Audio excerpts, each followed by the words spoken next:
Dövlət Vergi Xidmətinin rəisi Orxan Nəzərli kimdir? 1984-cü il dekabrın 5-də Ağdam şəhərində anadan olan Nəzərli bugün Azərbaycanın mühüm dövlət qurumlarından birinə rəhbərlik edir.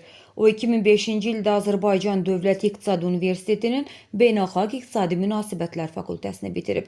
Əmək fəaliyyətinə hələ tələbəlik illərində 2003-cü ildə özəl sektorda başlayan Nəzərli 2005-15-ci illərdə audit sahəsində fəaliyyət göstərərək peşəkar təcrübə qazanıb. 2014-cü ildə Amerikanın Alyaska ştatında mühasibatlıq üzrə beynəlxalq sertifikasiya əldə edib. Daha sonra dövlət sektorunda fəaliyyətini davam etdirərək 2015-17-ci illərdə Təhsil Nazirliyi sistemində müxtəlif yüksək vəzifələrdə çalışıb.